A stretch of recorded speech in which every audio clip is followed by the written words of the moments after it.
welcome to Uptown Tonight. It is, what is it today? August 5th? August 4th. Oh, 4th. Man, 4th. we're into August 4th. already. Where's the summer is starting to die. That's not cool. That's not cool at all. Oh my Lisa, gosh, we've got so much summer left. Please. so much summer left. The school's going to be starting in a month. I'm sorry, Brady. Didn't mean to say anything like You that. had to say it. Yes, I did. But I'm your host, Wade Stahlberger, Stallenfacher in some circles. Let's see, The Wiz and or Discount Tom Cruise. I still don't understand that one, but okay, we'll go with that. And we have Brady, who's taking over for Cito today. Brady still does not have a stage name because we got me, The Wiz, we have Red Monk, we got Cito, which is just a sexy name to say in the first place. So Brady's just Brady. I'm the guy with my eyes closed on the little lot opening bumper. Yeah. as I told you, this is my second time getting to hang out though. So this is, boy, I've been ready to go all day for this. Yeah, I'm sorry, I was just checking out the resolution on the thing. But so those of us in the live chat, please, we need to find a stage name for Brady. So anything you got out there, let's hear it. Let's really hear it. And today we have Gina Powers, or do you go by G-Bug, or how do you want to be?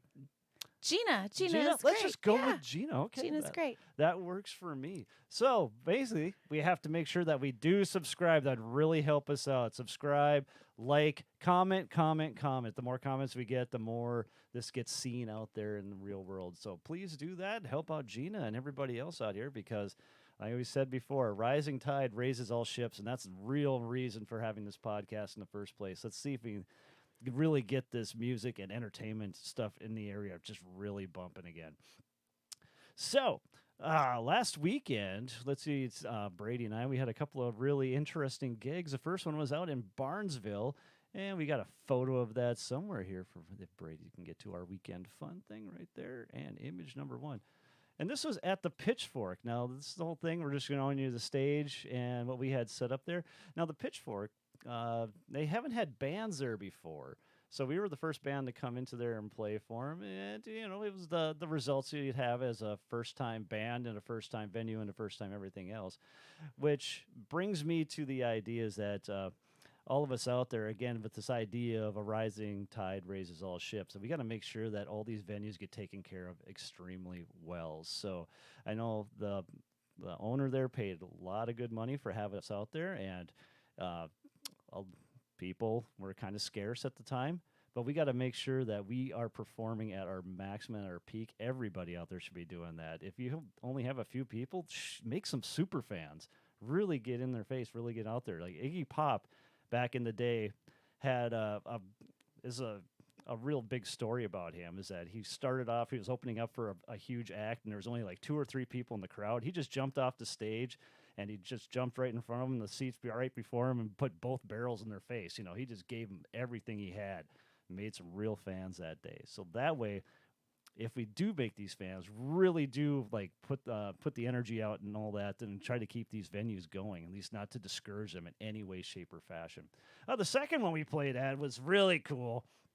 We were out on DL, right on the lake, and that was my view from behind the drum set. That's all I was looking out at all night long, and it was so nice. It was like a warm day, but that, you know, the weather coming right off the lake, it's just so nice. So nice.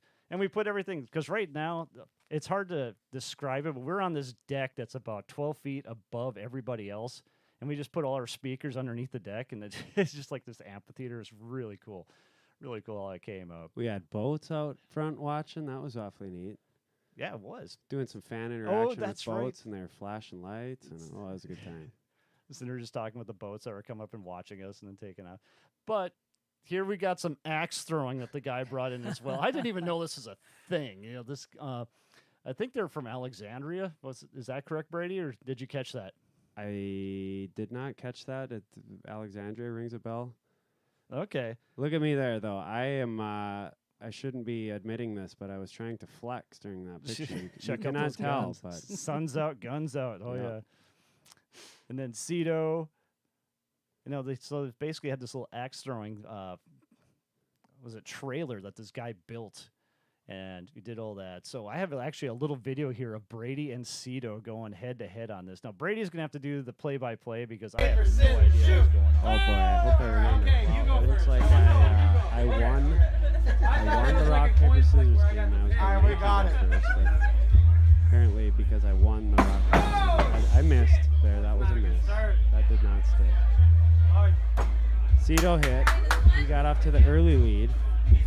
We did, I think we did 5 rounds of scissors. So. Never.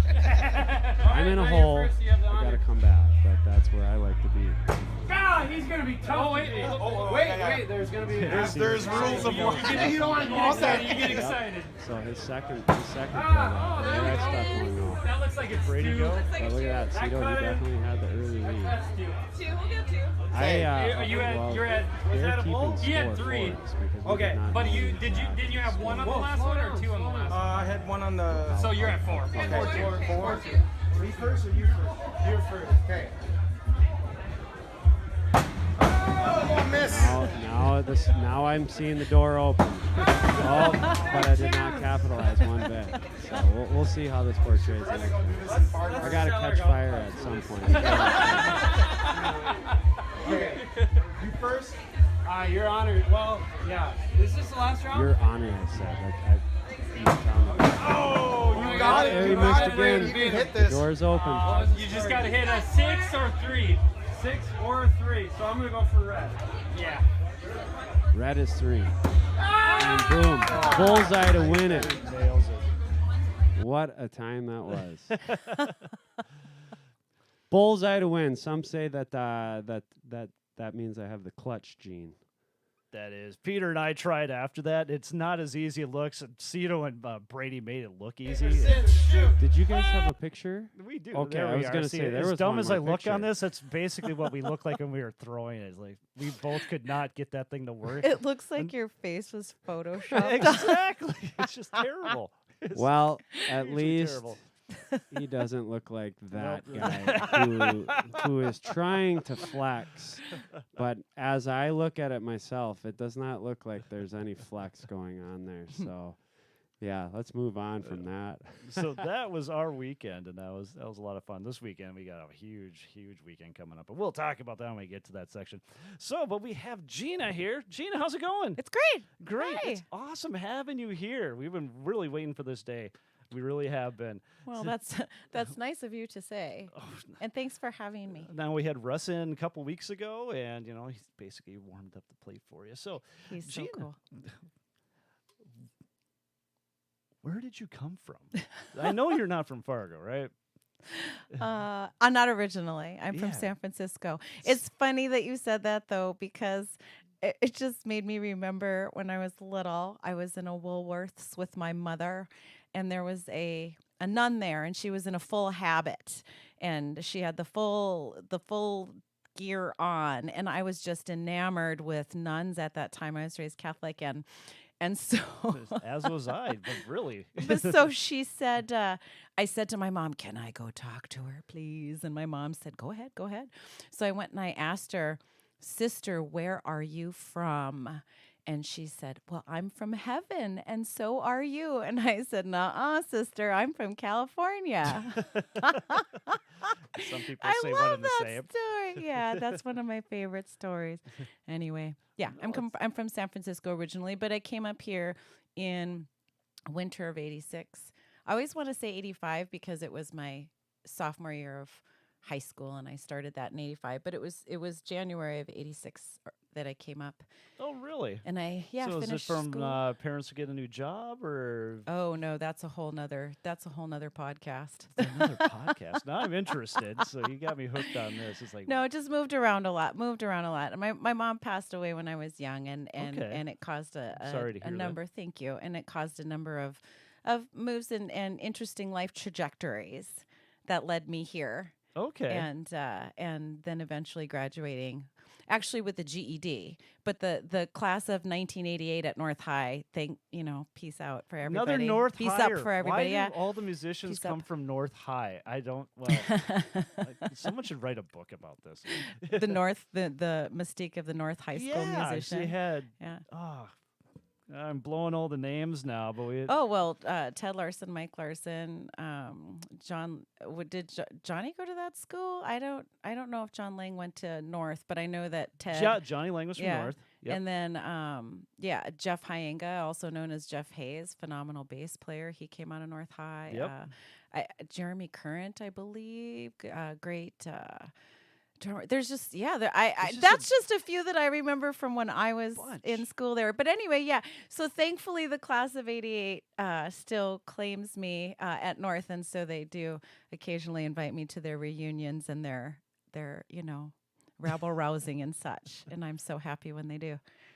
No, that is so cool because that school still hasn't really changed much at all. So I remember going back there in the early 90s where that's when I was going to school. All my friends came from North High. I went to Moorhead High, but all my friends are out of North High. So that was an interesting sort of thing. But I want to know, let's see, you started at San Francisco. Then where'd you go from there? You just come straight to Fargo? I don't think so. Oh no! You'd have thought so though by my accent. Yeah, I've taken that one on. Yeah, but no. I by the time I arrived here, I had attended 17 schools. Oh, my travel had been extensive. I'd been blessed to live in a many number of places, cool places. I lived on Maui. I went to school there. I lived in Sun Valley, Ketchum. One of the coolest things that I got to do was live in the house that Ernest Hemingway lived in Ketchum, Idaho. Yep, that was really neat. With the Vincelette family that owned it at the time. And I lived in Tahoe, Lake Tahoe. My family had a home there, and I went to school there. I started high school there. I lived in Reno. I lived so many places. I've lost track. I lived a good deal of my childhood though in Milwaukee, Wisconsin, and so that Midwestern. I mean, you can take a girl out of. So here I am being raised in Milwaukee with a Wisconsin-born, stepfather, and my mother who was very much from Sebastopol, California, which is a very rural area right outside of San Francisco. Okay. And so, but she was a lover of the city. And so I have this California meets Midwest breadbasket kind of thing going on. So it was a really interesting childhood. And being born in 1970, there was a lot going on. So it was kind of just, it was a cool upbringing in that way. There was a lot of conversations happening where it was very interesting. Yeah, it must have been. But other than Ernest Hemingway's house, is there any famous other people that you might have crossed paths with? Well, well, I tell people this once in a while, probably more than I think I do. But my godbrother, my godparents are the parents of John Matusak, who was a NFL football player. Okay. And also played Sloth in the Goonies, amongst. Oh, other are you things. serious? And yeah, that guy? So that's my godbrother. Yeah, Sloth so I have loves Chunk. Yeah, yes. Oh, so wow. Unfortunately, we lost him. That's true. Yes.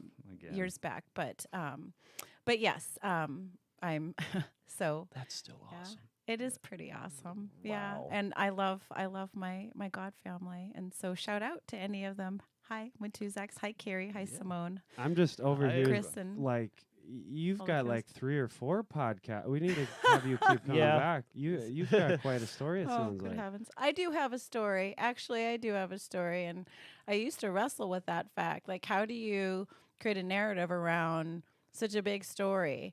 I'm just this little girl in a big story, kind of. That's the beauty of doing this, is that now we can have it documented so the people in the future would know what was going on back then, what was all this is all about. That's another thing that I like is the passing of Mike Coates here. It's still, there's so much that he had to say and should have been saying and everything else at that time. And now it's gone, and we're just not going to be able to retrieve that. But I wish I could have been at the memorial. So, Lindsay, if you're out there, I really wish I could have been there. We had a show that day that we just couldn't get out of, and if there's any kind of recordings or anything, I don't even know if that's like in bad taste. But if there is anything out that from that memorial, I'd really love to hear it or see it. So, just putting that out there. Sorry.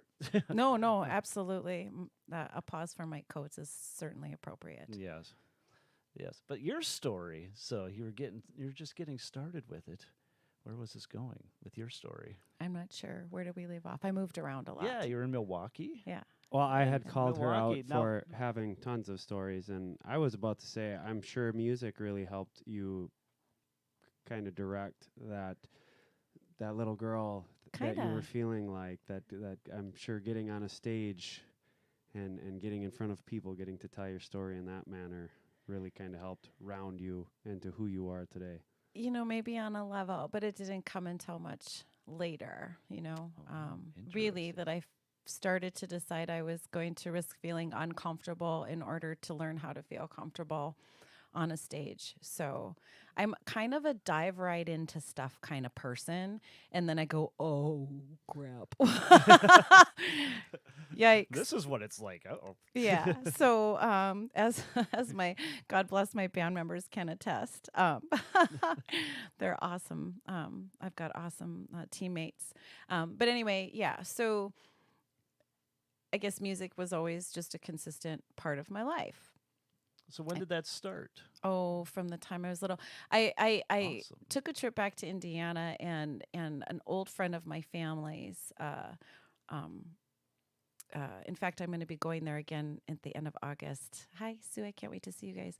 Anyway, an old friend of my mom and dad's that had known me since I was 2. They had, for a very long time, had this recording of me and my mom when I was just this little tiny thing, and she has me singing a song, and so she's singing to me and I'm singing back to her, and just so as long as I can ever remember, I just did that. That's awesome. And my mom used to have a little recording of us singing like Mary Had a Little Lamb and stuff. I'm glad that thing's long gone. It's so cool, and oh man, to be able to hear my mom's voice. Although the first time I heard it, I was in my late 20s, and she had been gone since since I was 11, and I just burst into tears. But it was because I didn't really recognize her voice, and that just broke my heart. I wondered the same thing as my mom's been gone since I've been 19, and all the recordings we have of her, I don't know where they're at. So I've wondered the same thing. It's like, am I remembering what she sounded like? I have no idea. Yeah. So Yeah. I can relate with that. Yeah, I called my aunt up and I'm like, listen to this. You know, it's a cassette at this time. Yeah. It's okay. Play it on the phone with the cord stretched across 3 rooms, you know. Annie, Stevie, listen to this. Does this end? She's like, oh, that's her. That's definitely her. And then I listened. And after she told me it was, then I heard it and I was able to hear that it was her. But it just, probably by wishful thinking. But anyway, it doesn't matter. It was neat to have that it. connection you got back again. That's That's right. great. Yeah, that's right. Yeah, but so you started off young, just singing. Is that all you ever done, or did you get into something else, or was there like instrumentation? Okay, involved here? so Schooling? I like many got the experience of the recorder The recorder, of course, and learning taught how that to many read times. basic notes and all that. And we had music class, you know, ta ta ti ti ta and those kinds of things. Oh, wow, we're back to- yep. Yeah. But my first love, my love at that time, singing was just something I did. And at that time, it was just music class is fun and I really liked to do it. And I didn't consider that others didn't do it easily because I just did, so it didn't occur to me, right? My That's very first understood. love at that time was dancing. I wanted to be a dancer so bad that it made I just ached for it. And my left and my right side do not talk to each other as evidenced by I call it my is it my Steve Martin the Jerk sense of rhythm sometimes like A movie that can't be made this day, yeah. which is why I'm so thankful for my rhythm section. No, I joke. I'm kidding. I am a good musician. I hope you guys think so too. After hearing I think that, you're safe on that. but factor. like I can do a tour jeté on the right and not on the left, for example, or like I can feel the arabesque balance in the on the this side, but not that side, just depending on the movement. And so for whatever reason, dance just wasn't my thing, despite the fact my heart loved it. And I studied so much, and I studied at the Milwaukee Ballet Company. And I think I probably even got held back from basic plie class. I'm not sure. I'm being silly, but I also studied in San Francisco and in Tahoe and in other places. And I did do my diligence to try really hard. And I, danced on point and all of those things. And I just gave up at some point. So just me, because I don't know anything about dance other than that it's really popular now and there's a bunch of schools out there doing it. Yeah. Is that, how do you practice it in the first place? Is it someone just sitting there counting for you, or is there music being played, or is it just kind of a natural thing, or what? This is interesting. What's the rhythm that goes with this? Okay, so this is interesting you say, and this might be part of the issue, is when you're in class, you have a pianist, that is there playing these beautiful ballets. Seriously? You have like a live piano player? Yeah, if you go to a quality school, you do, or a higher, like in a big city, like kind of thing. I don't know here what they do. I have no idea either. and how things have changed. But back in that time, that's what happened. You had a live piano player. Yeah, and then because it's much easier, and the dance teacher will say, hey, let's take it from the step ball change 5, 6, 7, 8, and the piano, and the piano knows where to go. But there's also records, and the classical ballets, and they could put on, we're going to dance to this piece or something. But I more often remember live pianists. Anyway, I would go home and I'd have a space to dance, and I would be dancing to like Carole King, Tapestry. And this is a really cool memory. I haven't thought of this in years, but that is what I did so much, is I would listen to those songs and I would craft these elaborate, I would choreograph these elaborate ballets to them. Movements. Correct. Yeah. Yes. Yes. So that maybe is starting to form what's coming out today. Maybe. I don't know. Yeah, I don't know.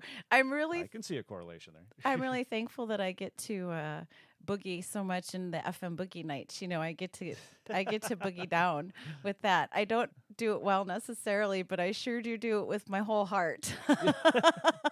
I bet it's great. Oh, I love it. I love it. Know it's great. We've got Peter Wilbur out there saying hello, guys, and Hi, hi, Gina specifically. Hi, so, Peter. It's good to see ya. Hear ya. So, from ya. Being Peter just jumped in there, I got to ask about the open mic hosting, because that is where I know Gina Powers from, and I just have to say myself, as just what a wonderful host you were, and because I was getting into the jam scene and just getting out to playing music in front of live audiences then, and you guys were just so welcoming. Just anyone could come up, you could act as anything, but there was no intimidation factor with it, other than playing in front of a live audience, of course. But as far as the people being there and you as a host, and I mean, Nathan was there quite a bit. Yeah. So how did that come about, the hosting? Well, that jam, thank you, first of all, for those nice words. I appreciate it. And I'm glad that was your experience, because that's always was the whole intent. And that jam was actually originated years prior. There's another musician in town, Cody, who that jam was begun from. And so that took on and continued on.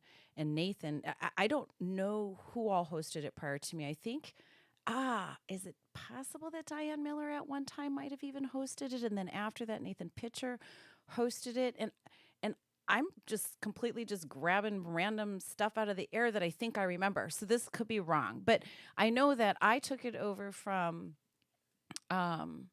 essentially I took it over from Nathan Pitcher. I think there was some subs and some temporary things here and there, but Nathan Pitcher and I think Travis Gilbertson had a hand in it at that time.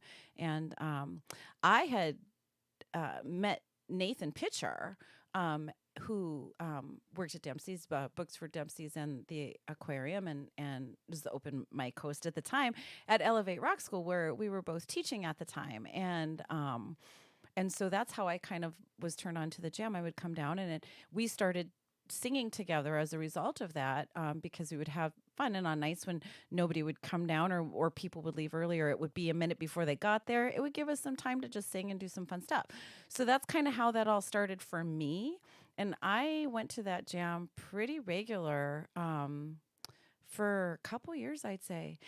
And part of it was, like you said, to be able to practice the craft and to be able to get accustomed to playing in front of a live audience comfortably, to meet other musicians and learn from them. I had so much to learn, and still do.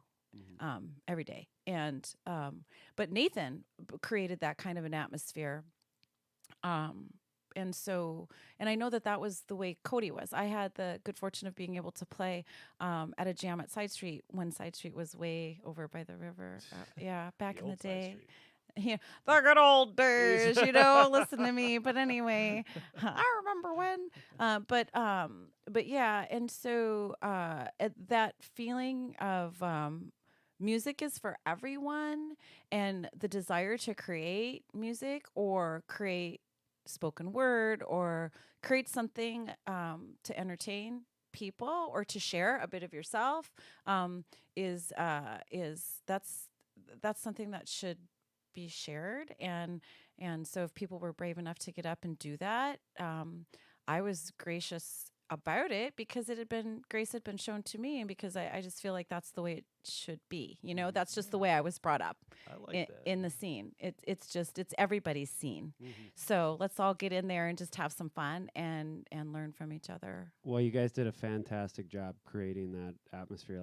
Like I was saying, Dempsey's was one of the first places that I was kind of going to as I was like, okay, I'm ready to leave my bedroom and start playing out. And I want to say you might have been the first person that ever came up and like truly sang harmony with me. I mean, yes, I've had people that Very sing with me, but it's not harmony. And I can remember getting done. It was For What It's Worth was a song that you jumped up there as I was playing it. That would do it. And it was like, wow, that was fun. So, but yeah, I remember Nathan and you guys did a Jason Isbell song one time together. That was Cover Me Up. Yes, Cover Me Up.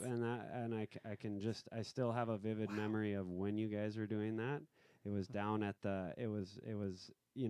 now they've got the music back up, but it was in that other little room that they had where they have all of the fun games that they got now, and the popcorn. But I can remember, when Nathan started playing the little riff and then you guys are singing it together, and I was like, wow, what an amazing song, and you guys did such good justice to it. Oh, so, thank you so much. Very neat scene and very quality musicians, very inspiring. So I'm sure there's a lot of other stories out there like mine where you guys help inspire musicians getting into the scene. Thank you for inspiring Brady. Yes, oh thank you. Gosh. Thank you. Yeah. Guys, I got to be able to get my head out of this door on the way out. No, seriously, That's from the quite heart. okay. That means a lot. That does, and I appreciate that. I'm glad. And I do remember you, and I remember you were nervous, and I remember thinking, this guy's really got something here. And I think I might have said, "Why are you in your bedroom playing? Why are you not here?" Yeah. And I was Exactly. picking your brain a little bit about singing and just exercises, and you brought up the Elevate Rock. So I think if Wade doesn't mind, I would like to go that direction with talking as well, because you're working with kids, correct? I am, but I actually just finished my last shift with Elevate, which was an amazing way to go. The grand finale being the big concert, the big Summerfest the one that at we Trollwood? did. Oh, wow. And it was one of many Elevate concert tees that I was honored to sport over the years. And I met such great musicians. In fact, my bandmate Mitch Rittenbach, Yes. Nathan Pitcher, who has played with us in our band, we've worked with too. Just so many great musicians. There's just a ton, too many to even name. But I have my own studio, and I've had my own studio on the side for a long time. But I just made the decision that I wanted to just pull back a little bit from working for others and just try and do a little bit more under my own studio. And so I'm expanding my hours, and I'm gonna expand the number of student slots I have. So I've been kind of had some limited slots, and now I'm excited to be able to do more with that. But yes, I work with kids. I work with singers from 7 right on up until you don't feel like you want to sing anymore. All right, just to clarify the audience, so you're doing private lessons, I'm guessing, for vocals. So For vocals, yeah, and I can also do beginning guitar, and I can do beginning keys. okay, Yep, so you have that as well. And if somebody wants to do like a singer-songwriter kind of stuff and is looking at songwriting, I'd be glad to chit-chat with them about that. And let's just give you a quick plug here. So where can they find you for this?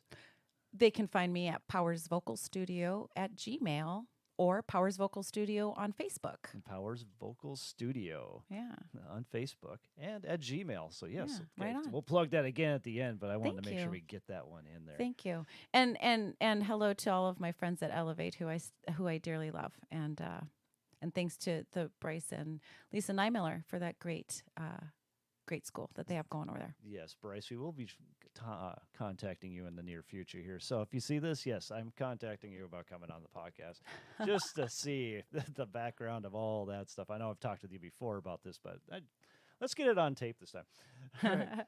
So I'm going to bring you back again because I love where Brady's going with this, but I'm still wondering how you evolved into this vocalist. So you're a dancer coming out of Milwaukee. What turned you on to the actual, like, I'm going to be a singer, I'm going to stand on stage instead? Okay, so let me tell you that there's a detour there. From Milwaukee, we moved up to Anchorage, and we lived there for You a lived short. in Alaska too. Yeah, I did. Isn't that ridiculous? And so we lived in Anchorage, where my mother did. That's where she ultimately passed away. Oh. And I had ties to both the Bay Area at that time on my mother's side, to both the Bay Area and to Alaska, because my grandfather had come and lived in San Francisco. Okay. And my great-grandfather was the original Joe. There was a famous Italian place or something like that, and it was a big deal at the time. So anyway, but my grandfather was stationed in Kodiak. And he did entertainment, and he was also a singer. And so he did entertainment and stuff for like the Officers Club. And he had been a singer in London, and he had been a singer in San Francisco, and So he had done all here's- this really cool stuff that I got to find out many years later. But anyway, I digress. That's how I had a tie to both, randomly, San Francisco and Alaska. And the Milwaukee stop in between was because my mom married a gentleman from Milwaukee, and we moved back there with him, whom she met when he was in the service in San Francisco. Okay. So, makes sense. So we get to Alaska, where my mom wants to be closer to her dad and her sister, because she's sick. She's passing away of cancer. And she's young. She's only 35 when she ultimately passes away. Way So too young. yeah. So, but anyway, so I started to write my feelings. There was a big custody fight between my biological dad and my stepdad had raised me, and it was like a Lifetime movie kind of situation. It was ridiculous, and I was trying to speak for myself. I was only 11, and now I had just turned 12, and I had no say in what was happening, and it was just devastating because I'd lost my mom, and I was at risking losing the family I'd known, and I didn't want to go with my biological dad, but I loved him, but I didn't know him, but he was my dad, but I really, it was just, it sucked. And so I started writing and poems.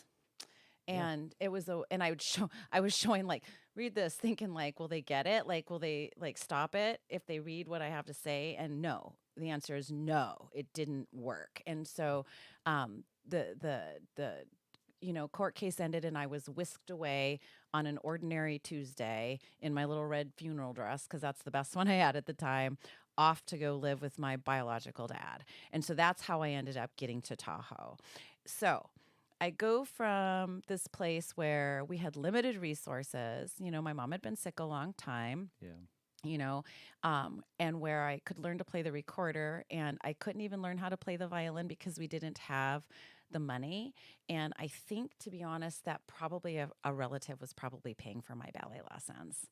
I don't know that for sure, but I'm pretty sure now that that's probably was the case, because we could not afford for me to take public school violin lessons, which means we were struggling. So anyway, then I go to live in this environment where there is everything. There's everything, but there's no adult supervision. But there was a big piano, but nobody there knew how to play it. But there was tons of guitars, and there was tons of music. I lived in this amazing, amazing home that was it was a log mansion is what it was. And it was one of the oldest houses on the lake. It had been built in the 1800s, and it was phenomenal. It was like 3,500 square feet on the main floor, and it was a 2-story house on the side of the hill in Crystal Bay, Nevada. It was amazing. And because it was so amazing, as you can imagine, all the friends from the Bay Area and all of that would come. All the musicians and all of that would come, and they would stay, and they would party, and they would play, and they would do all of those things. And we had this area next to the parlor that was milk crate after milk crate after milk crate of album after album after album, because everybody late 70s then, wouldn't it? Yeah. So this was everything from Billie Holiday and all of that, all the way up through Rod Stewart and Billy Joel, Little Glass House, and Zeppelin, and it was everything. That'd It be an was amazing time. It was everything. Joan Baez, Bob Dylan. There was nothing that wasn't there at the time that was good music, right? even, and I say even, I love Dolly Parton, but I say even Dolly Parton because my dad would hear me play that, and he would say, "That sounds like a chipmunk singing."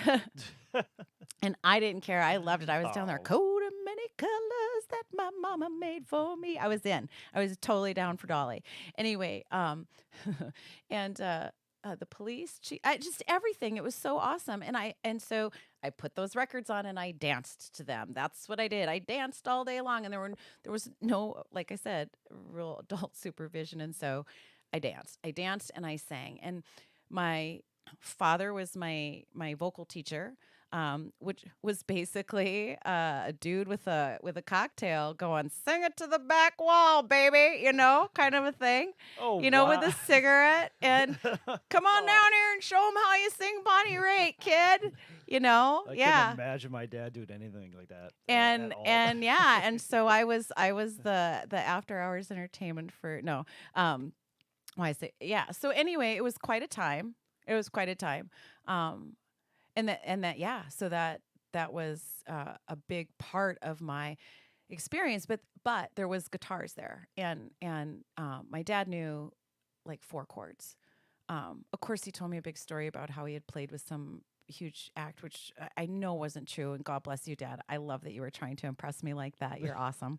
But my father's long since passed away, but anyhow, so he taught me Puff the Magic Dragon, which is G, C, and D. There we go. And then he taught me a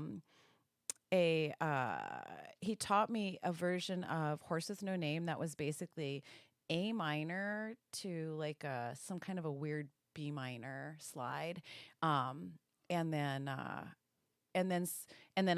he just left me to it. And at that time there wasn't YouTube or anything like that. So No. then other, musicians would be coming by, and somebody would go, "Oh, here's an F7, F major 7 C, that's a cool different thing." And then so I would pick up little tiny things here and there, and then I had one guy say, we should give her guitar lessons. I'll teach her, and for free. We'll just teach her. And my dad was like, "Great." And then he told me, "I'm going to show you some stuff, and then that way you can play without even having to sing." And then I was like, "Nope, no, thank you," because the only reason why I wanted to learn how to play was so that I could sing. Yes. Ultimately, because singing and dancing was, I wanted to be Natalie Wood in West Side Story, Yeah. So that's Yeah. basically how you learn these instruments is through almost like literal osmosis. Kind of, Just, like, yeah, and people just just playing coming by by ear and and just, like, stuff. Yeah. Just giving you little tidbits here and there. Yeah. What I really wanted to learn how to play the piano, but nobody there really knew. And it was many years later, actually, thanks to Elevate and having to teach a peeps class and having to learn where middle C was. And then, oh, it's a pattern. Oh, it's a scale. Okay. And then suddenly I started putting it together and I've been able to use that now. And over time, then I've had other keyboardists and amazing accompanists that I've worked with that'll give me a little same little tidbit here and there that help me, to learn something and play better. So I've written some songs now using the piano. It's Even been fun. better. Yeah, you got to hear my piano playing when we get to the Cedo section here. It's pretty epic. No, no, it's not. But I was actually proud that I could pull it off in 2 seconds. But That's very cool. Yeah, it's really neat when you try really hard at something and it works out. okay, so you're learning all this stuff, and then you got whisked away to Fargo at that point, or No, it kind of went a few sideways places that it's kind of one of those so many things to say that it's just no way to say it. So okay. long and short of it is I ended up living in a foster care situation in Reno, Okay. which led me to San Francisco, which ultimately led me to a family member that lived at the time in Fargo. And that's how I got to Fargo, was to come stay with an aunt. And and you've her been to all husband. these amazing places, and you just stayed here. And Fargo is the place that, felt like home, I guess. Oh, Yeah. very good. I made good friends, and even though, I don't really have family that is older than me by any chance or by any means, pardon me, just younger ones that I've brought here, I just still feel very much at home. I have friends and a long network, a wide network of friends and a long history here. It's where I've made my home. So yeah. Well, that's great. That's Yeah. great. That's just fun finding out of everyone's story and how that all works out together. No, I feel like I've just talked to Barbara Walters, Wade. That's cool. Yeah, cool. Yeah. But you didn't make me cry. Wasn't that Barbara Walters would always make her interview subjects cry? Oh, really? I don't know, maybe. I don't know, maybe. See, yes. I've got a question for you. Okay. I heard you said that you've wrote a few songs now on the piano, and I want to know what your take is on the difference of writing a song on the piano versus the guitar. And are you talking just in terms of lyrics or just overall product? But mainly I just want to know what you take as the difference between writing a song on the guitar versus the piano. I've never thought of it. My first response is there isn't a difference. It's just the sounds that you have to choose from are organized in a different way, and the tones, and a guitar sounds different, obviously, than a keyboard or piano, and then there's other things. So I guess I use the keyboard like a piano, like a grand piano kind of thing. So I haven't, and I'm going to, I want to, but I haven't yet really explored all the different sounds and opportunities that the keyboard affords. I'm still, learning. But for me, I get a thing, I'm real, chord progression driven, but I'll get like a groove. I'm super groove driven. So bringing it back to the rhythm section, that's just so important to me. Like that rhythm part is so important in the Awesome. things have a cadence, you know what I mean? There's a cadence to the things that we say every day. There's a cadence. You know what I'm saying, by the way? You know what I mean? Like everything we say comes in a pattern. And I would talk to my kids like that all the time. I'd drive them crazy. But yeah, there's a cadence to things, and then there's a sound to them too, right? And so sometimes, most of the time, I'll stumble on a chord progression and be like, ooh, let me do that again. And then it'll be like, oh, wow, that sounds like this. Yes, it does. Maybe. And then I'll find a word or something like that, and then a melody line. So I'll just hear things, which is really hard sometimes when I'm on stage, like by myself or in a smaller ensemble, because I hear instruments that aren't actually playing in my head sometimes, like a ting, I'll hear a triangle in a random place. It's like, why is that there? There's no triangle, but it's kind of funny. It's like, I think as I've learned to listen to music in a different way, more as a crafter of music or songs, there's layers to the listening now, and so they take on their own, orchestrations. They like do, that, they do, they do. So that's all. That is cool. I'm not a tremendous guitar player. I'm not a tremendous instrumentalist by any means. I don't claim to be. My gift is in my vocal skills and in my songwriting skills in that way, to be able to craft a melody and a lyric, I think, and my harmony skills. And a lot of that is just because I spent a lot of time alone listening to great records, and I didn't want to just sing in unison all the time. So I would sing the harmony part when there wasn't a harmony part. I would just make one up. And when you do that from the time you're 12, especially if you're super emo 12, and that's all you do, is listen to Prince with your head on your boombox, like at night, is like, purple rain, purple rain, Anyway, yeah, so I had all the harmonies down. So that's where I feel like my true passion lies. And I've tried to be a great guitar player. Not really. I mean, I haven't really said, for 6 months I'm going to do this every day and really hard. But I've tried to like to really want to like be like the best guitar player and stuff. But where I really, really, really love to be, and where my gift I think really is just writing the song. Like songwriting and singing them. So it kind of sounds like you might be using it as just another tool of inspiration. Yes. Kind of. It's not like stylistically you're writing different music, whether you're writing on a guitar or a piano. You're just kind of using it as okay, I need this for inspiration. That's right. Exactly. That's brilliantly put, and I've never thought of it that way, and that's probably the most accurate description of how I use the instrumentation, which is why having such high quality instrumentalists in my sphere and in my team with the Gina Powers Band is so important. And I'm just one person, and what they bring, because like Mitch, I don't know if you've heard that guy play bass, but holy smokes, that guy plays. Times. Oh, Lord have mercy. He is so much fun to listen to. Oh my gosh, he's good. That inspires me. The tones he gets out of that bass, and I can pick a Mitch Rittenbach bass line out of the air, like I'm sure pairing up with Russ is not too shabby as well. And then you throw Russ into the mix, Mr. Faff. whose goal is to play less, and yet somehow the quality of percussive element that he brings to the table and the arranging. I mean, on Moonsong makes it huge. Yeah. Oh my gosh, it's just really. Yeah, I'm thankful every day that I get to play with such tremendous rhythm section, and they've been the foundation of my great, this great awesome band that I get to play with.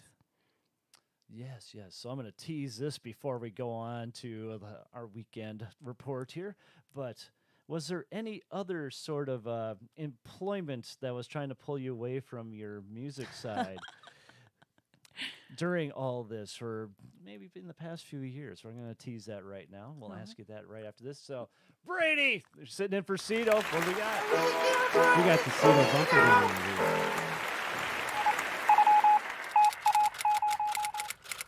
Oh, I get the great honor of covering for Cito again tonight, because he has got a gig right now at the 701 on the rooftop. He is on the roof. All right, we're going to go off the roof here. Let's check out what's going on downtown. At Tailgaters, we got the Front Fenders playing tomorrow night.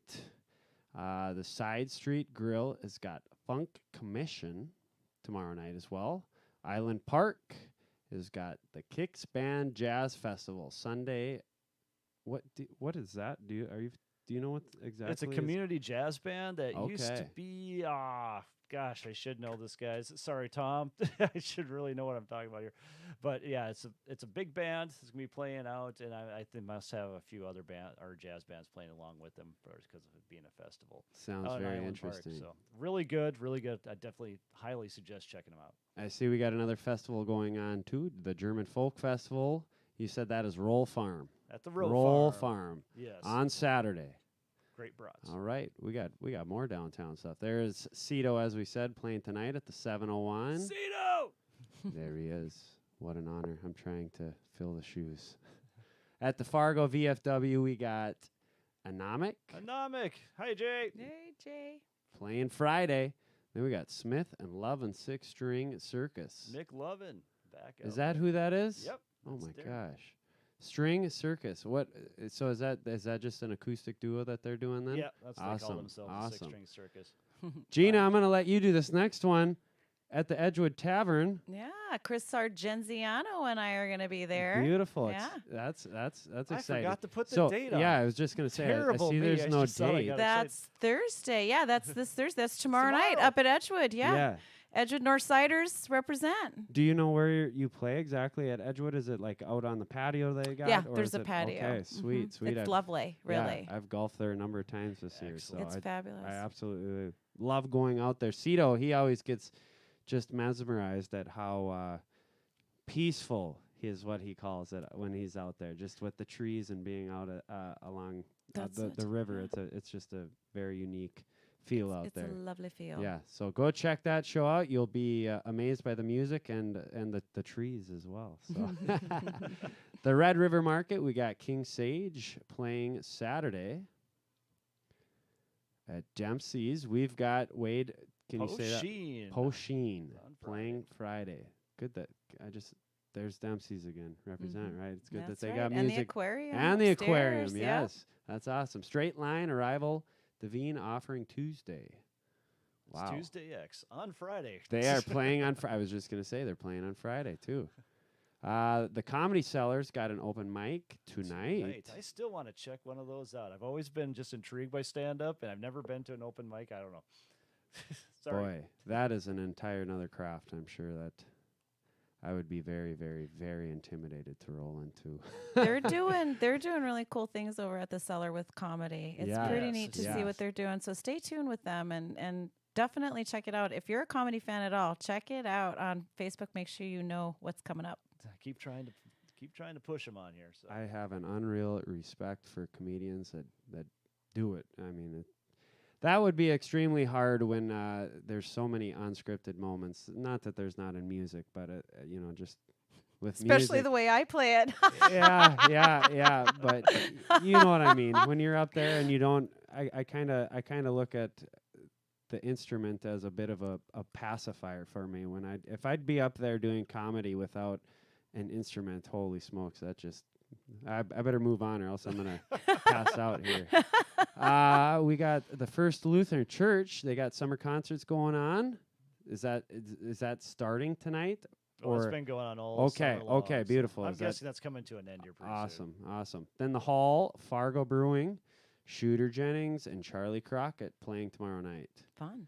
Going from downtown to out of town at the O, we got a benefit for Brennan. Do you know anything about I that could one? not find anything about No? Brennan, Okay. but there's Yeah. a lot of people that were signed up saying they were going. So the O is must be a still popular guy. still one of the best places, one of my favorite places that I've got to play to this point. So I'm Great sure it's going to stage. be an awesome big show. So Average Joe's in Partial, North Dakota's got another open mic with Rex Bluestone. I'm not going to talk. Oh, that's not comedy. That's just straight open mic. That must be a music. Yes, it is. Okay.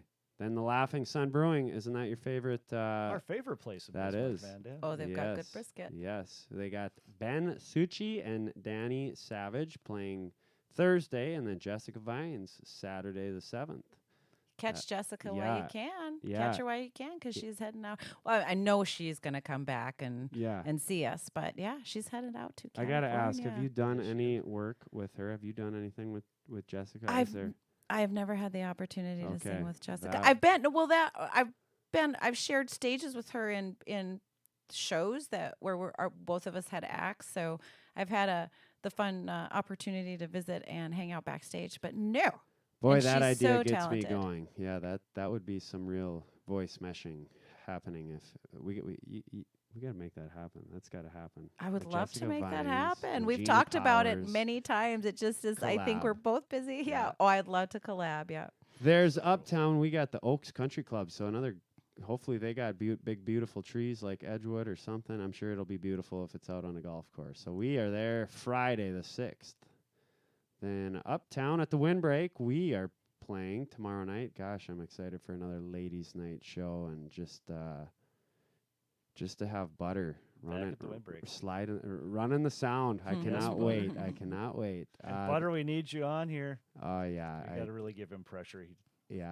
I tried that one again today. I tried talking to Butter about getting on the show, and he says no social media.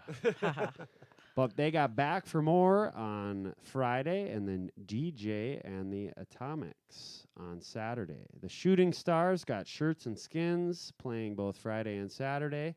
And then we got our We Fest friends playing at the Soul Pass Ranch Wednesday through Sunday. We got Tripwire on Wednesday. That's tonight. Slamabama tomorrow. And then 32 Below on Friday. All of our Bits are family going. Wednesday, Thursday, Friday. Represent that We Fest. Good luck to y'all. Downtown again. So there we are at the front. Let's go back to... And there we are with the weekend update. Now remember, all times and dates and venues are subject to change any point, anytime, without any given notice. So please contact your venues or artists before venturing out to go see them. Mind if I put a couple plugs in too for Put the some GPB? plugs in. Yes. Right on. We are very excited after I get to play at Edgewood with Chris tomorrow night. The whole band is heading up to Binford at the Red Willow Resort, where we're going to play a big festival event on Friday night. We have Yes. that'll be fun, and then we've got Anna. I'm going to say her name wrong. Anna Beauchamp. Oh, Anna, I'm so sorry. I'm just destroying your name. I apologize. She is opening for us, and it will be fabulous. She's on keys, and that'll be fun. And then the next day, we're going. Mitch and I are going to pair off a duo and take it to Pros in Devil's Lake, Pros Lakeside. Oh, so the that should be Pros fun. Cove. Yeah, That was a nice place. love that. Yeah. That really was. Yes, and all those artists and or bands out there, if you want us to put you on your thing, just send us an email at Uptowntonightpodcast@gmail.com. Yeah, well, just at Gmail. So what am I doing this .com stuff? So Uptowntonightpodcast@gmail, and just send us to us or find us on Instagram, Twitter, and or the Facebooks. The Facebook's obviously the easiest one, and yeah, you just let us know. We'll put you on with everything that you have. So it's just for me. I just go online. I just try to find as much as I can and slap it on up there, and that's what I found. So thank you for adding that extra stuff in there. Yeah. Thanks for giving me the opportunity. And sh- oh my gosh, is there a lot of good music going on There this is. weekend? Holy smokes. It is so great. Everything's ramping back up again. I just love it. Love it. It is. And a shout out to Susie McDonald for what she does too, but making sure all of those names get put out. I know you guys did a podcast with her. Susie, yes. If you haven't had a chance to check it out, make sure you listen to it because she is interesting gal. And she just does all of this for the love of music, that the calendar and schedule she sends around. And it was my birthday last week, and she gave me a birthday card. So publicly, thank you, Susie. Thank you for that birthday card. That was great. That was great. It We was all like love one Susie. of 3 that I got, so that was awesome. I got some swag for her too. I got to get some swag to her. Excellent. All right, so to our question here, was there any other type of occupation that tried pulling you away from your vocal career and or music? Every other occupation. Every other Yes. one.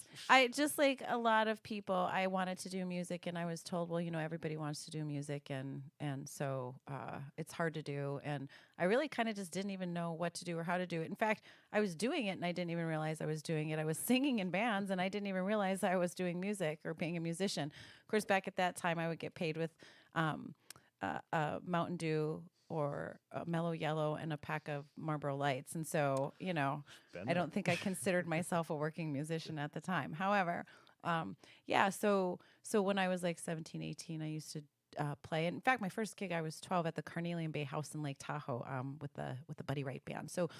But I ended up joining the military. I was in the Coast Guard. I got out and I was a 911 dispatcher in That's Fargo. right. You were talking about that. You were in the Coast Guard because we were talking about before that we didn't know that Susie was in the Army. Yeah. And then my son's in the Army now, and then you're in the Coast Guard. Yeah, I was in So the Coast Guard. how long were you in the Coast Guard for? When was this? Back in the early 90s. It was just for a couple of years, and then I Okay. was done, and I came home, and I did 911 dispatcher for a little while, and then I ended up working for the water department, and then I went In to Fargo? in You Fargo. gave up that nice, cushy water department job? That's exactly what my father said, actually. That's what he said. He said, "You're going to go to school, have a bunch of debt, and then get a job that pays you exactly what you're making right now." I was like, "Sorry, Dad, I'm going to school." And then I didn't even end up going to school. I ended up doing something else. I started to go to school, and then I just said, "Nah, I don't want to do it." So I ended up doing property management and a little of this and a little of that and moving away and traveling and blah, blah, blah, and doing so many jobs and so many different things, and just over time gaining lots of skill. And all the while, I would play guitar here and there and play for funerals and play for friends and, you know, play here and there and whatever at jams and stuff from time to time. But I never pursued it until I was 40 as a vocation. That's still young in today's age. That's I way young. agree. Couldn't agree more, in fact. Yeah. Yeah. So I'm still a newbie in a lot of ways. So is you this your know? full-time gig now, It or do you is. have something else on the side? I've been very blessed for the last 3 years to have it be my full-time That is awesome. deal. That's Yes. very good. Maybe even a little. Yeah, about 3 years. No, 4. 4 it's been now. Yeah, between teaching and gigging, songwriting. And yeah, that's what I do. And I feel so deeply satisfied with that on a work front, you know? Exactly. Yeah. That's what life is about right there. It's also not an easy job. It's the hardest job I've ever Oh, had. yeah. It does come at a It's sacrifice demanding. to family and relationships and all of those things. It's different. It's an all-consuming thing. It can be, especially if you are wanting to build and get better and create more success and, you know, grow and get your reach out and just perform and have more opportunities. You have to work really, really hard. It's worth it. But I've had to make some sacrifices that have really been painful to make. So, yeah. As with all good things, Yeah. that's usually how it works. It is how it works. So thank you to my family and those that I love that love me back and continue to do so while I chase this elusive dream of playing 4 to 5 nights a week on a regular basis. Hey, on the road, definitely. You're doing it. Yeah, You are doing it. I am doing it. It's a whole thing. But now we got a whole bunch of stuff that she sent us that we're going to be playing for you. So the first thing we're gosh. going to show you here is our promo video. And Yeah. I do have you in the corner there, so you can comment on it. Then take me to the valley, 'cause I've been sinking low, been running fast on empty, got nowhere left to go.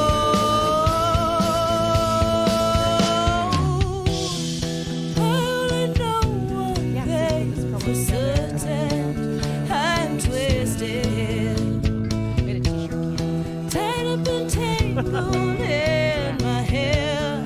There's Russ. I've been left for dead. My family. There was my Secrets are sleeping on the floor with some best intentions. I might have failed to mention. We wanted to just show where we, you know, from where we were to where we are, and this is where we are, and we're really excited where we're going. That's awesome. I'm blown away by that video. It's awesome. Yeah. Thank you. Absolutely Yeah, awesome. shout out to Kyle Maidwald. He knows how to capture your story and tell it. We've got another video in the works with him actually for our song Chicken Pot Pie, and I cannot Chicken wait. pot pie. I cannot wait to get that out, folks. Now you sent me a whole bunch of your audio stuff here. Is there anything that you want to play for somebody, or anything Well, particular? Or Not really. I guess I just, you know, you had said to send some samples over, so I just figured I'll just send you some links and see whatever you want to play. So, you know, I guess my favorite one's Twisted so far, but that's because it's it's a little more rock, and Yep. that's the first rock song I ever wrote. And so, shout out to Mitch Rittenbach for that super cool nod to the Chili Peppers with that amazing that amazing bass line that is just. I'm gonna go ahead and play it. Okay, Yeah, that's awesome. Hit the eyeball. Take me to the water, 'cause I've been running dry. Fill me up and leave me breathless and floating on the tide. Take me to the desert, bury me in sand. Baby, I'm on fire. Feels like I've been burning.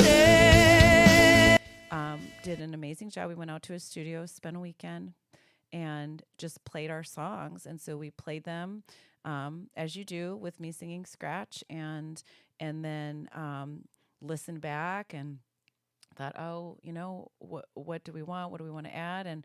And so basically, this is as close to, I think, a live performance of it as you could possibly get in a studio without it actually being just a one take. Here, we're recording you, just play it and we're done. You're done. Yeah. Yeah. And I mean, So where was this at? this was Kevin Racer at Rogue Wave Studios in Osage, Minnesota. Okay. Put a shout out to that guy. He does a great job. He's very, very. And then we went back and did some vocal. I did final vocals and we did harmonies, and went back a couple for some listening sessions, some tweaks on mixing and all of that, and then and all that. yeah, and then we sent it out to Scott Hall of Master Disc, and he did a brilliant job mastering the mix. In fact, he even sent back recommendations for different tweaks on the mix. That it's amazing when you get this product back and you think, wow, that's our music and it sounds so good, and then this other person that's like mastered, amazing artist like the Indigo Girls says, do this, and this, and you're like, okay, I don't know what that means exactly, but let's try that. And you get it back and you go, what the heck just happened? Like, how did that change everything in such a way that it just leveled it up or made it bigger or made the song be presented in the way it was intended in a bigger way? And then he mastered that after, and we worked together as a team, the band, the engineer, the Scott, we worked together as a team, and then we were able to produce this really cool album, EP, Departure, which Twisted is the final. Wow, It's all the sorcery involved in one there. of the last that tracks, stuff is yeah. just science. It's above my head. So, it is to me too. It really is. It's amazing how they I just talk to write each other. songs. Before we get back to her album, we got a question in the viewer comment bin here by Scotty G. I really like this question, so thanks, Scotty G, for writing it in. He says, "Did you ever write songs?" Did you know Scotty G? I do. Okay. Yeah. Before I ask the question, Yeah. I got to know how you know him. The music scene. The music scene, beautiful. Yeah. Okay. Actually, a jam in a backyard that Darren Wentz invited me to. I think that's one of the first times I got to play with you, Scotty. I don't know if that's true, but I hope that that's a correct memory. Yeah, well, that's been, I don't know as many musicians as a lot of the other folks that I'm playing with and talking with, but that has been the biggest joy in getting into the scene and playing with you guys has been just meeting all these people. So Scotty G, I really want to meet you one day because I like that question. But back to the question, he says, "Did you ever write songs on the job? I used to write songs in my head when I was working in a paint booth." He's referring to your time in the Coast Guard as well. Yeah, that's really funny. No, I did not. I sang. I wrote most of my songs in emo silence as like a young teen. And then later, right? And they've always had an angsty component to them on a level, right? So to answer your question, no, but there have been some references to former jobs in my songs, such as the song "Hole in My Boat," which has a gajillion maritime references. That is a nod to time in the Coast Guard. And that was also written with credit where credit is due. Excellent songwriter, my former singing partner, James Singer, songwriting partner, James Singer. We co-wrote that song. Scotty G, he did write back and he said, "I think that is where we met." So Yes. Beautiful. Yeah. Awesome. Darren Wentz is another great musician in town that We've had him on the podcast. introduces musicians to other musicians. So I've enjoyed that. Wentz. Yes. There it is. Look at There that. it Oh is. wait, come on. I got to get back over to you. Get Look that at on there. Yep. There it is. Yeah, he was That's right. right. one of your early guests. Yes. Good guy. Yes, he was. Awesome. I can't remember who suggested him. So that's the first time I ever met Darren. So, that was from Michael Shurik out of Bismarck or Mandad, one of those two. Sorry, Mike. I can't remember which one you're in. But yeah, he was saying that you should get Darren on. I was like, oh, okay. We reached out to him and accepted right away. So that was really cool. Very cool. Well, I wouldn't mind. Quick song. Oh, there's your promo going again. Another quick song. What's your favorite one on this? Yeah, And don't say all of them. There's always that one. I definitely heard the Which one are you bass partial to? inspiration in the first one. Fun to sing. So Far Gone is the most fun to sing. Yeah, it's a lot of fun to sing. Going Home is, yeah, God, you guys, I don't know. I'd say let's try So Far Gone. Yeah, So Far Gone's fun to sing.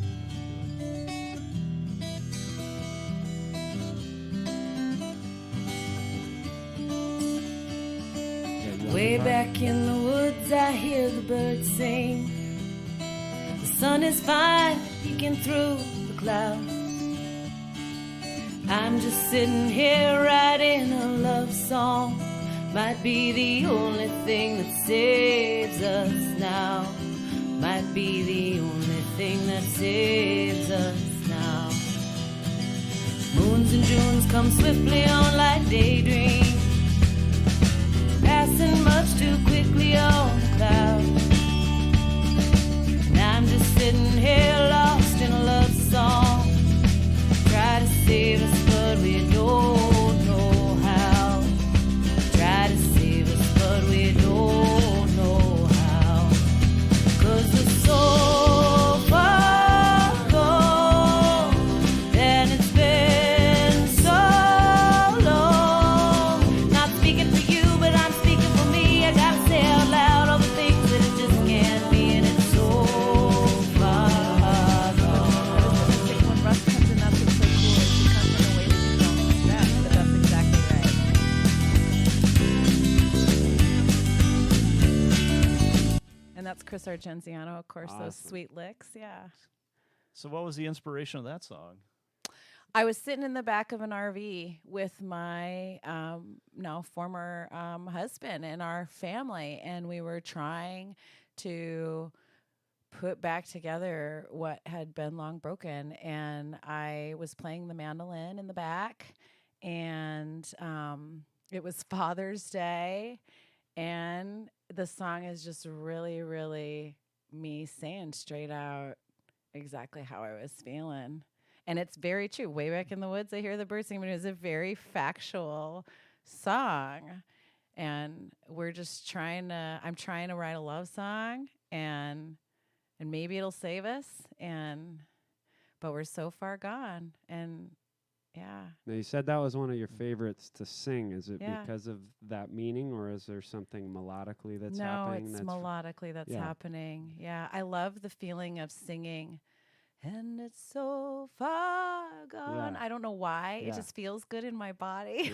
yeah. That's fair. That is absolutely fair. Yeah, and I want to sing it with Nathan Pitcher too, because I think that we could get a really, really killer 6 or 7 part harmony with that Oh, thing. God. Couldn't we? That's got like a chicken pot pie breadth of harmony opportunities. Super. So thick and powerful. That'd be Super Tennessee porch kind of let's make this down home.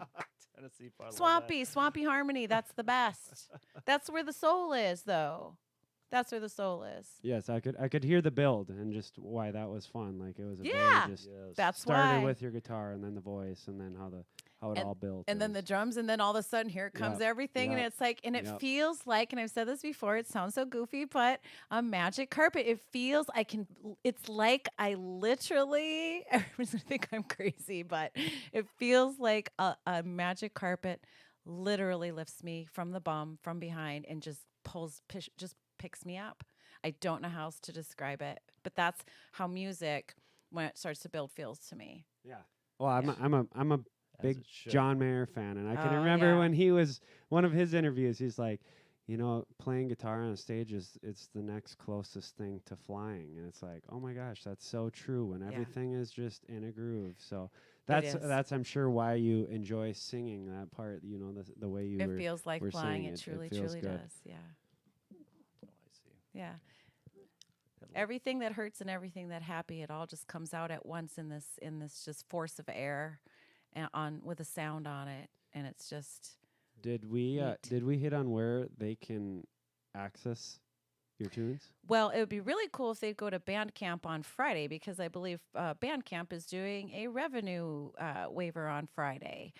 So if folks wanted to support us, that would be a great way to go and check out the EP. And if they love it, they can download it, and the proceeds will go 100% to us. Thank you very much. We please appreciate do. it. All these links are linked below, right now in the section. Let's get to some Gina's actual photos here before I forget again, since that's my main thing. So here's the photo that I found of you.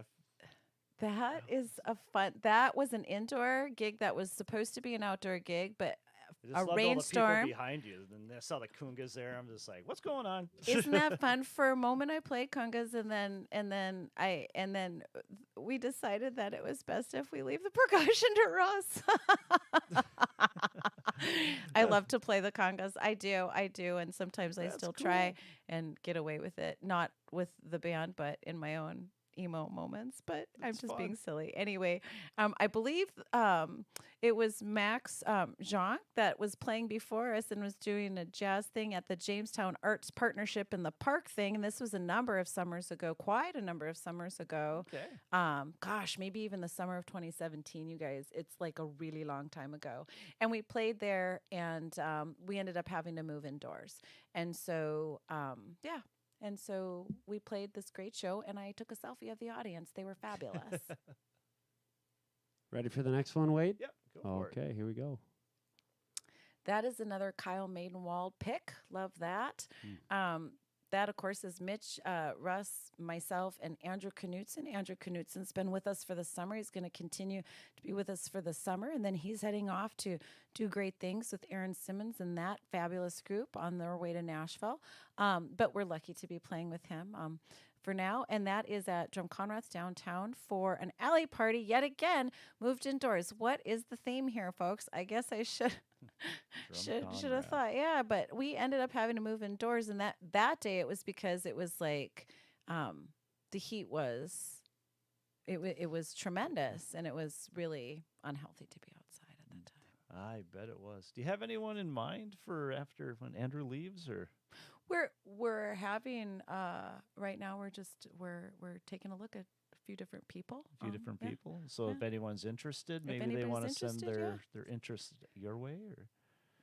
Pardon me. Yes, the coffee just came back to haunt me. Yes, that's okay. But we've yes, been talking for a while. So. Yes, that would be great.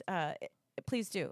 If you're interested in, we are looking for a lead guitar player who likes to sing as well. So that was a fun show. That was in Michigan. You might notice the short little dude next to me there. Yes. I'm with the red guitar in front. That is my son, who I took to Michigan.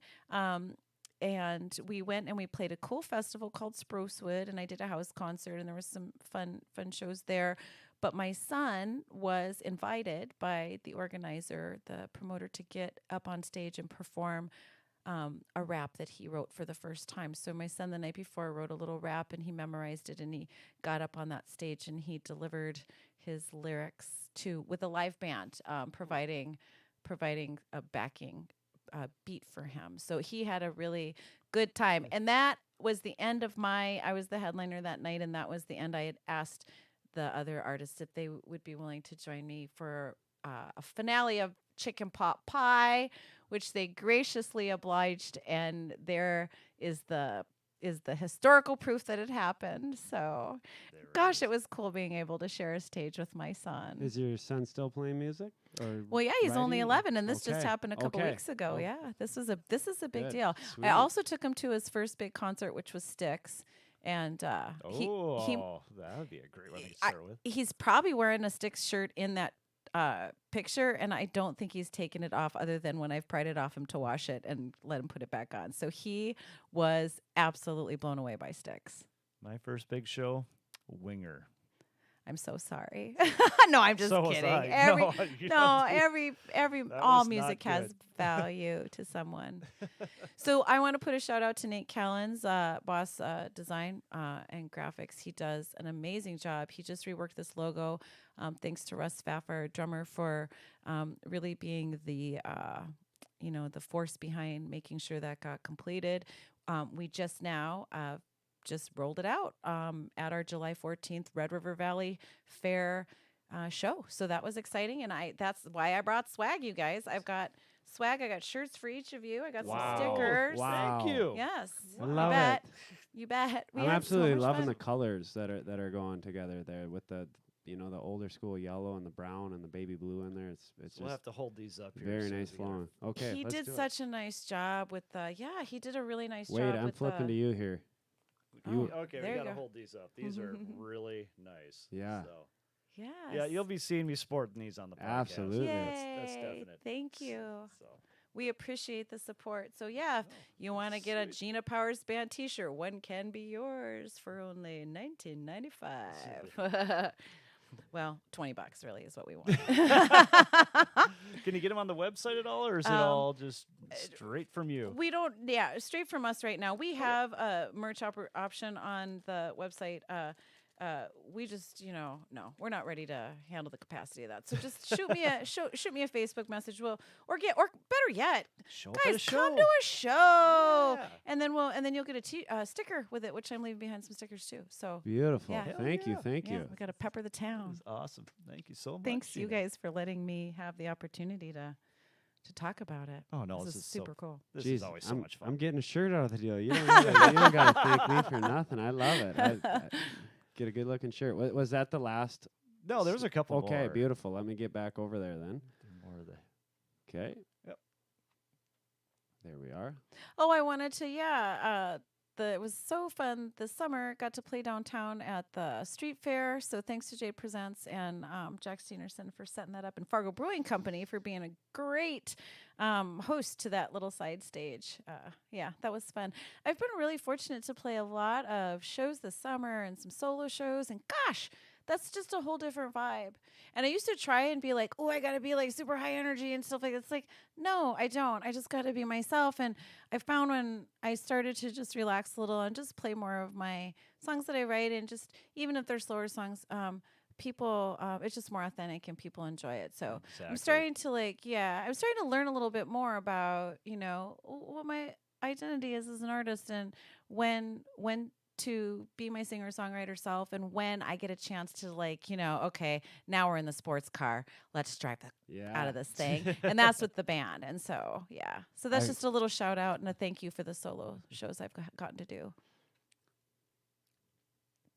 My daughters and my great assistant, who are fabulous merch girls, and I just wanted to put a little plug in there for our new merch that we're so thrilled to have. Exactly. We still need to get merch, Brady. Yeah, you're making us jealous here. Yeah, no kidding. Beautiful. All right, so are you ready for a little juvenile destruction? Sure. Okay, here we go. Here we Off the go. roof. Go.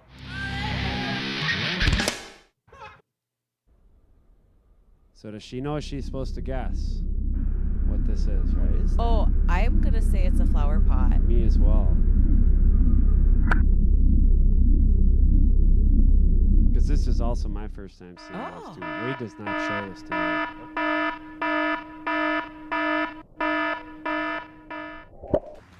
That sure looks like a flower pot. It's a flower pot. The slow-mo.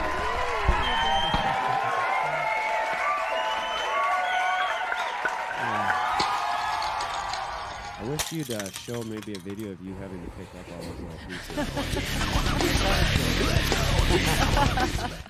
That was perfect. Oh, look at that. I got my wish. That's good stuff. So there's Off the Roof. Now we need to really pick up our Off the Roof here for the winter, was we got to make a bunch of videos. So if anyone has anything out there they want to donate, they want to see just getting destroyed on on YouTube or whatever, just let us know again. Uptown Tonight podcast on, let's see, we're on Instagram, Facebook, and Twitter. And obviously, you can get a hold of us at Uptowntonightpodcast@gmail. And if you have anything, we'll come and pick it up even. So you've seen us throw some really weird stuff off the roof. I got a few more things that are going to take some horsepower to get off the roof. I'm going to tease that. Oh, good God. My daughter would not be able to handle those. So, yeah, there's going to be some really interesting things coming up here. But, yeah, if you have anything to donate, we really got to make like a bunch of them before the winter hits here. So, what, are you afraid of shoveling the driveway, or are you afraid of getting on the roof? I when don't it's... like shoveling. Do you want to shovel? Oh, that's what I was wondering. I was going to say, you could still get concrete in the winter. You could shovel it down. Yeah, we could. We could. But I prefer not to. All right. Well, you can find us again at uptownbandfargo.com and Uptown Band Fargo on Facebook and Instagram and Twitter and all that other fun stuff right there. And again, we are playing tomorrow night at the Windbreak. And let's see, Friday we're in Oaks, and Saturday we have a private wedding we are playing. So that's a whole different And issue. Gina's And playing plug all your weekend as stuff well. again here. Where are you playing at? We're playing all weekend. I'm playing with Chris Argenziano at Edgewood tomorrow night. and Edgewood. Friday, we're going to be at Binford, North Dakota at the Red Willow Resort. And then Mitch and I are taking it a little farther north to Devil's Lake, Pros Lakeside, Pros Cove Lakeside. Pros Cove. Is that like the Bobber or something? Bobbers. Correct. Bobbers. That's it. Yep. Mhm. So right out there. So anything else for the good of the people out there, Gina? Well, just keep it between the ditches, friends, and love each other. Yeah, couldn't have said it better. All right, so if your drummer has more charisma than your front man, you know your band may be in trouble. But that's why Brady kicks my ass. So until next time,